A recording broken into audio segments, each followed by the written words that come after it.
वो जो अपने अंतर चक्षु खुल जाता है, तो वो अपने दिव्य दृष्टि से देख लगता है कि यहाँ से मेरी कुटिया पे जूनागढ़ में क्या हो रहा है। जूनागढ़ से देख रहे हैं कि ये ब्रह्मांड में क्या हो रहा है, कहीं कहीं स्थान पे उसको एक अंतरात्मा उसका खुल जाता है। मोक्ष होने से लिए जीवात्मा को हर हाल में खुश रखो और खुश रहना, वर्तमान को संभालना। हाँ, भूत भविष्य चले गया जो, उसको मोक्ष कहते हैं। जो वर्तमान में खुश रहे उसको भी मोक्ष कहते हैं, हर हाल में।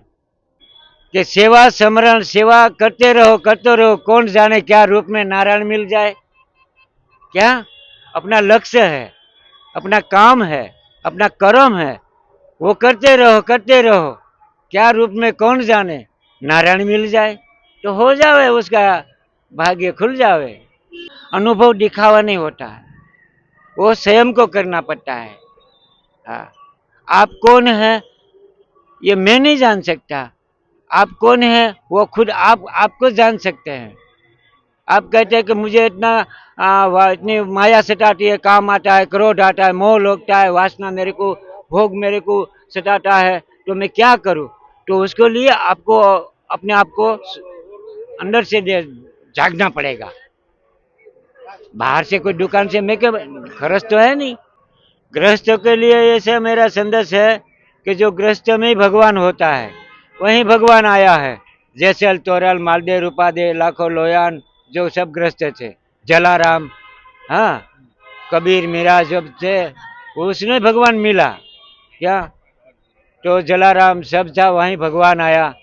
यहाँ जो जो था उसको ही भगवान मिला है। तो अपने गृहस्थी को ऐसा कहते हैं कि अपने जो, देखो ये सब कर्म की गति है।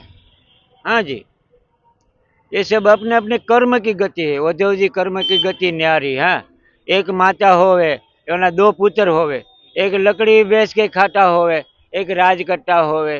हाँ, एक गाय का दो बछड़े होवे, एक बैल बन के घासी के घर तेल पीसता होवे, एक मंदिर पे होवे। हाँ, है ये कर्म का होता है, प्रारब्ध का। मुझे साधु संन्यास नहीं, मुझे मेरे भाग्य में था तो नहीं था। तब तक मैं पढ़ाई करता था, अपना कर्म करता था, अपना धंधा पानी जो का कुछ था अपना जीवन में वो करते थे। जब मेरा ऐसा, जहाँ तक मेरी यात्रा थी, तब से मेरे को संन्यास कहा गया तो संन्यास होना पड़ा। गुरुजी, यहाँ जैसे कहा जाता है कि देवी देवता भी आ रहे हैं इस कुंभ में स्नान करने के लिए, इसके विषय में क्या सच्चाई है? हाँ है, आदि अनादि से आ रहे हैं और होते रहेंगे, क्योंकि पहले वही करते रहेंगे। वो अलौकिक है, हम लौकिक हैं। हाँ, समंदर में से आ रहे हैं, आकाश से आ रहे हैं, पाताल में से आ रहे हैं, ये पूरा ब्रह्मांड में से ये जीव सा यहाँ है, इसलिए तो इतना करोड़ है। इस महाकुंभ में आ रहा है कोई ना कोई रूप में। हाँ है ना, सब देखो अपने प्रत्यक्ष हैं। हाँ, नहीं तो एक जगह पे इतना आत्मा सब इकट्ठा करना स्वर्ग में नहीं होगा। हाँ, यमराजा के पास भी नहीं होगा इतना आत्मा। हाँ, तो ये सब जो एक जगह पे इतना आत्मा इकट्ठा हुआ तो वो देवताओं ही सब आए हैं ना। क्योंकि ये वासना को हटाने के लिए कुछ न कुछ अपने पास है, अस्त्र शस्त्र मंत्र तंत्र, कोई साधना तो होनी चाहिए ना। अपने हम लोगों को जूनागढ़ गिरनार से यहाँ आया तो ये साधन था रेलगाड़ी, तो रेलगाड़ी में हम बैठ गए तो यहाँ पहुँच गए। ऐसे अपने जीवन को पवित्र बनाने के लिए ऐसा कुंभ करना चाहिए, कोई तीर्थ धाम करना चाहिए, कोई योगी साधु संतों जो ये बलिदान दे सके हैं धर्म के लिए, तो उसका दर्शन करना चाहिए। कि हम तो ऐसा नहीं कर सकते, मगर ये लोग जो कर रहे हैं तो उसका हम दर्शन पाके धन्य है, हमारा अहोभाग्य है। मगर हम तो ये जो दुनिया तुम देख रहे हो वो तुम लोग कर सकते हो, नहीं कर सकते। वही वो ये कदम उठाने का है। मन शांत करने के लिए अपने आप को काबू रखना पड़ता है, अपनी इंद्रियों पर। जो ये काम क्रोध मोह लोभ खीज जो है वो सब कोई बाहर से नहीं आती है, अपने अंदर से आता है। तो हमको सोचना चाहिए कि मेरे को ये ऐसे अविकार क्यों होता है, ऐसा मेरे को क्यों क्रोध आता है, ऐसा काम वासना, ये भी वासना मेरे को ये इतनी बड़ी सताती है, उसका मतलब क्या है। तो मैं खुद अपने आप को सोचूं समझूं और मेरी वासनाओं को जो मैं काबू कर सकूं और उसके ऊपर संयम रख सकूं, तो अभी दूसरों को मैं वही राह पे चला सकूं ना। कि तुम भी जीवन में ऐसे रहो कि अपने मन की इंद्रियों पर काबू रखो हमेशा के लिए। कोई तन से नंगा है, कोई मन से नंगा है। हाँ, देखो प्राणी है, प्राणी कितना संयम नियम में रहता है। पशु पंखी प्राणी, सिंह, हाथी, डिपड़ा, घोड़ा, हरब, मोर, पशु पंखी 83 लाख योनि है, कितना संयम नियम में रहता है।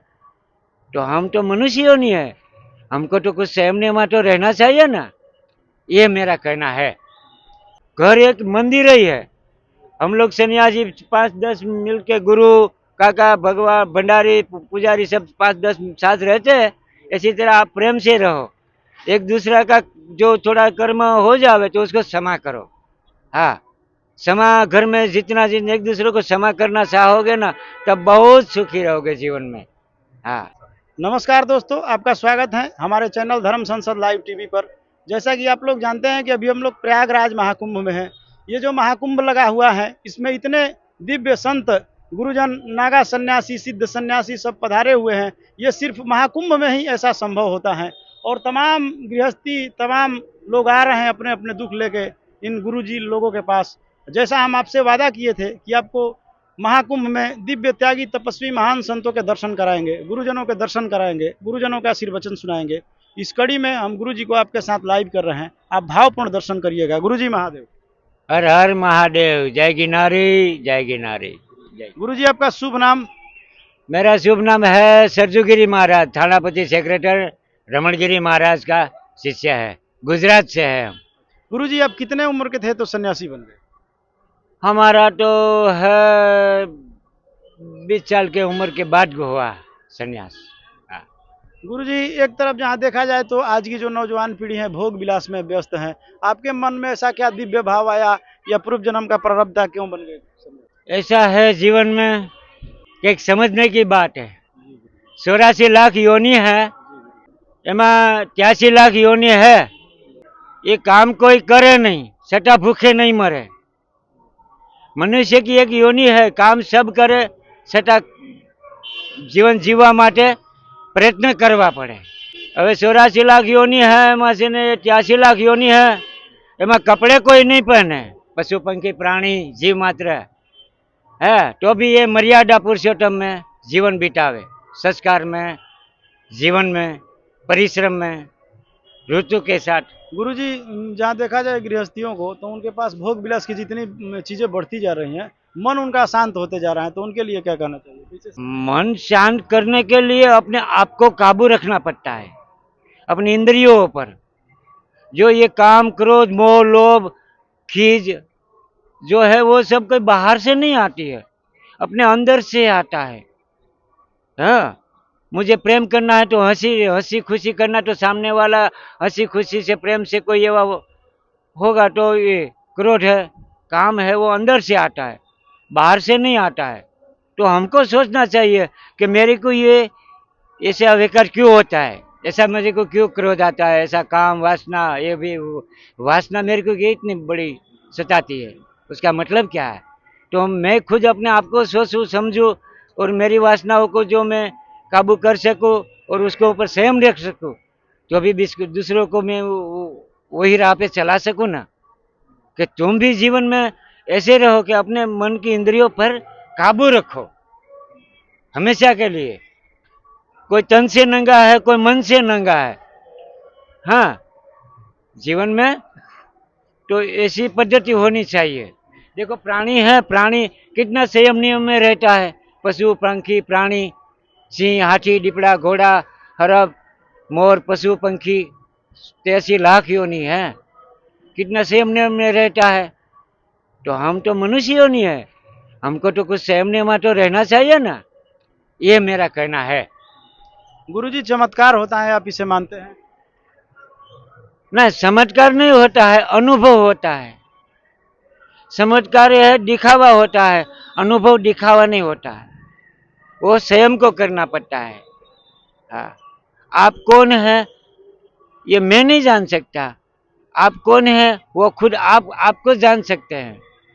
आप कहते हैं कि मुझे इतना इतनी माया सताती है, काम आता है, क्रोध आता है, मोह लगता है, वासना मेरे को, भोग मेरे को सताता है, तो मैं क्या करूं? तो उसके लिए आपको अपने आप को अंदर से जागना पड़ेगा। बाहर से कोई दुकान से मैं क्या खर्च तो है नहीं। अरे नाम जप है वही तो एक वासना ही है ना, उसमें भी वासना होती है। क्योंकि ये वासना को हटाने के लिए कुछ न कुछ अपने पास है, अस्त्र शस्त्र मंत्र तंत्र, कोई साधना तो होनी चाहिए ना। अपने हम लोगों को जूनागढ़ गिरनार से यहाँ आया तो ये साधन था रेलगाड़ी, तो रेलगाड़ी में हम बैठ गए तो यहाँ पहुंच गए। ऐसे अपने जीवन को पवित्र बनाने के लिए ऐसा कुंभ करना चाहिए, कोई तीर्थ धाम करना चाहिए, कोई योगी साधु संतों जो ये बलिदान दे सके हैं धर्म के लिए, तो उसका दर्शन करना चाहिए। कि हम तो ऐसा नहीं कर सकते, मगर ये लोग जो कर रहे हैं तो उसका हम दर्शन पाके धन्य है, हमारा अहोभाग्य है। मगर हम तो ये जो दुनिया तुम देख रहे हो वो तुम लोग कर सकते हो? नहीं कर सकते। वही वो ये कदम उठाने का है। गुरुजी आप गिरनार से आए हैं। हाँ हाँ, जूनागढ़ गिरनार से। गुरुजी ऐसा गिरनार के विषय में कहा जाता है कि उसमें हजारों गुफा हजारों दिव्य नागा साधु रहते हैं, तो उन लोगों के पास कोई व्यवस्था नहीं है, डिजिटल मोबाइल घड़ी, तो कैसे पता चलता है कुंभ लग गया और आ जाते हैं? देखो आज के जमाने में ये सब है, पहले ऐसे नहीं था, पहले ऐसे नहीं था। जो कुछ होता था वो सेम दिखता था। जैसे महाभारत में अंजराज को वो दिखा रहे थे कि ऐसे ऐसे हो रहे, यहाँ से इतना किलोमीटर ये हो रहा है, ऐसे उसको परमात्मा की ऐसा भास होता है। वो जो अपने अंतर चक्षु खुल जाता है तो वो अपने दिव्य दृष्टि से देख लगता है कि यहाँ से मेरी कुटिया पे जूनागढ़ में क्या हो रहा है। जूनागढ़ से देख रहे हैं कि ये ब्रह्मांड में क्या हो रहा है, कहीं कहीं स्थान पे उसको एक अंतरात्मा उसका खुल जाता है। गुरुजी ऐसा गिरनार के विषय में कहा जाता है कि वहाँ ऐसे दिव्य नागा साधु जिनकी पापड़ बड़े बड़े हैं, नाखूनें बड़ी बड़ी हो गई हैं, तो इसके विषय में? हाँ जी, वो तो गिरनार है वो 4 युग से है। वो एक रेवताचल पर्वत है, गिरिजा पर्वत है, वो हिमालय का बड़ा दादा है। गिरिजा पर्वत कहता है उसको, गिरनार कहते हैं, रेवताचल पर्वत कहते हैं, 4 युग से हैं। वो एक जागता युग सजीव एक पर्वत है, उसके ऊपर जो गुरुदत्त महाराज ने तपस्या की, नवनाथ शीत 84 5200 वीर 64 जोगनी, लौकिक अलौकिक तमाम आत्माओं उसमें बसते हैं। अभी यहाँ भी देखो, यहाँ लौकिक अलौकिक जल थल नभ आकाश समंदर सब प्रकार के यहाँ आत्मा आ चुके हैं, देवी देवता भूत प्रेत, हाँ सब। गुरुजी ऐसा कहा जाता है कि ये जो महाकुंभ लगा हुआ है, हाँ। इसमें देवी देवता भी आ रहे हैं किसी न किसी रूप में, तो इसकी क्या सच्चाई है? कहावत है हमारे में कि सेवा समरण सेवा करते रहो, कौन जाने क्या रूप में नारायण मिल जाए। क्या अपना लक्ष्य है, अपना काम है, अपना कर्म है, वो करते रहो, क्या रूप में कौन जाने नारायण मिल जाए तो हो जावे, उसका भाग्य खुल जावे। गुरुजी यहाँ जैसे कहा जाता है कि देवी देवता भी आ रहे हैं इस कुंभ में स्नान करने के लिए, इसके विषय में क्या सच्चाई है? हाँ है, आदि अनादि से आ रहे हैं और होते रहेंगे, क्योंकि पहले वही करते रहेंगे। वो अलौकिक है, हम लौकिक हैं। हाँ, समंदर में से आ रहे हैं, आकाश से आ रहे हैं, पाताल में से आ रहे हैं, ये पूरा ब्रह्मांड में से ये जीव सा यहाँ है, इसलिए तो इतना करोड़ है। इस महाकुंभ में आ रहा है कोई ना कोई रूप में। हाँ है ना, सब देखो अपने प्रत्यक्ष हैं। हाँ, नहीं तो एक जगह पे इतना आत्मा सब इकट्ठा करना स्वर्ग में नहीं होगा, हाँ यमराजा के पास भी नहीं होगा इतना आत्मा।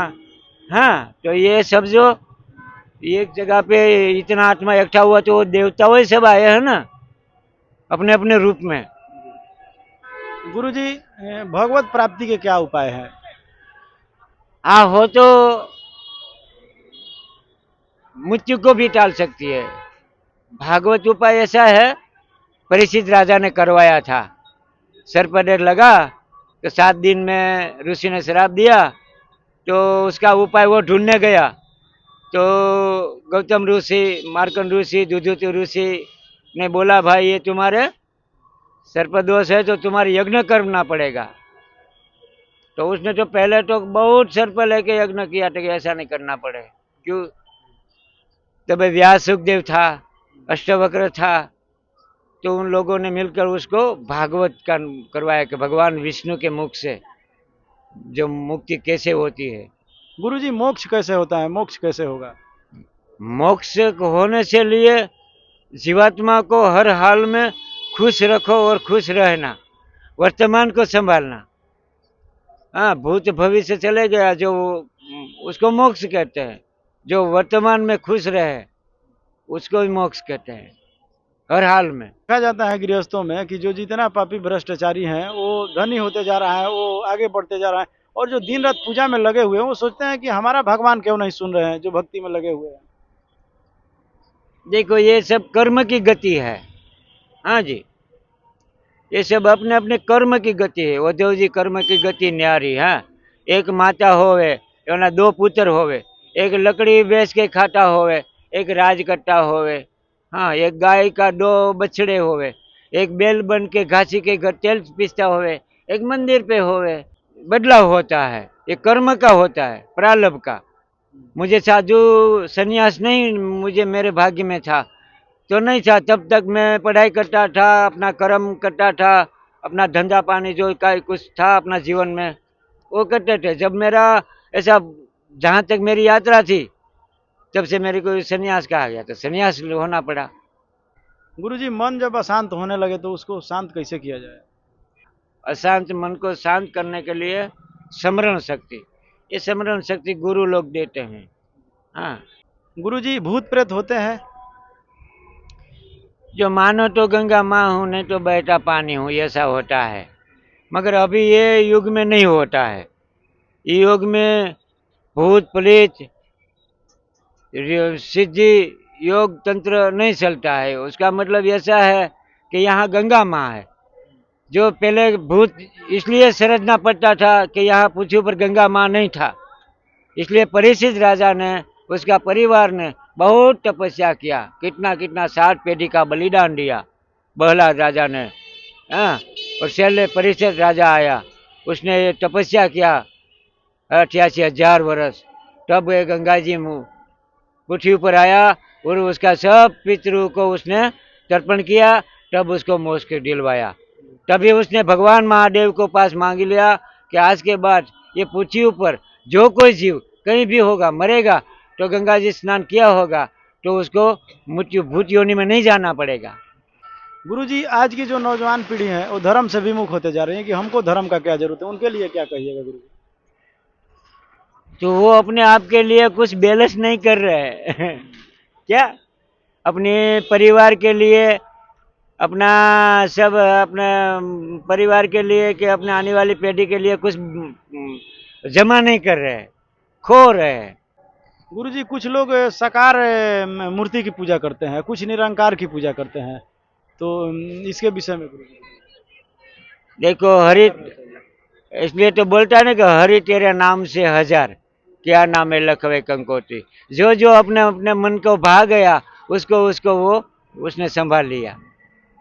जो जो अपने अपने मन को भा लिया उसने उसने अपने अपने आप को संभाल लिया। गुरुजी ऐसा है कि जो अभी नौजवान युवा है वो इतना टेंशन और डिप्रेशन में रह रहे हैं कि आए दिन न्यूज में आ रहा है कि ये आत्महत्या कर लिए, वो आत्महत्या कर लिए। उन युवाओं के लिए गुरुजी कुछ आशीर्वाद? उसको जो कहते हैं कि अपने मन के ऊपर कंट्रोल रखे, अपना कर्म ऊपर ध्येय रखे और कर्म ऐसा करे कि दूसरों को अच्छा लगे, जीवन में अपने आने वाली पीढ़ी को अच्छा लगे, ऐसा जीवन जीवो। जीना तो है, जी तो रहे पशु पंखी प्राणी मात्र, मगर मनुष्य का जीवन ऐसा जीवन जीवो कि अपने पीछे ऐसा हो कि नहीं वो भाई था, वो बच्चा था, वो इंसान था कि जी तो गया मगर 5-10 को काम लग गया। ऐसा जीवन है, परोपकार जीवन होता है। गुरुजी गृहस्थों के लिए कुछ संदेश बताइए, उनका मुक्ति कैसे होगा? गृहस्थों के लिए ऐसे मेरा संदेश है कि जो गृहस्थ में ही भगवान होता है, वहीं भगवान आया है। जैसल तोरल मालदे रूपादे लाखों लोयान जो सब गृहस्थ थे, जलाराम, हाँ, कबीर मीरा जब थे, उसमें भगवान मिला क्या। तो जलाराम सब था, वहीं भगवान आया। यहाँ जो जो था उसको ही भगवान मिला है। तो अपने गृहस्थी को ऐसा कहते हैं कि अपने जो घर एक मंदिर ही है। हम लोग सन्यासी 5-10 मिल के गुरु काका भगवान भंडारी पुजारी सब 5-10 साथ रहते हैं। इसी तरह आप प्रेम से रहो, एक दूसरा का जो थोड़ा कर्म हो जावे तो उसको क्षमा करो। हाँ, क्षमा घर में जितना जिन एक दूसरे को क्षमा करना चाहोगे ना, तब बहुत सुखी रहोगे जीवन में। हाँ, दोस्तों, ऐसे ही दिव्य त्यागी तपस्वी महान संतों के दर्शन कराते रहेंगे, गुरुजनों के दर्शन कराते रहेंगे, गुरुजनों के आशीर्वचन सुनाते रहेंगे। आप हमसे जुड़े रहिए अगले वीडियो तक, तब तक के लिए हर हर महादेव।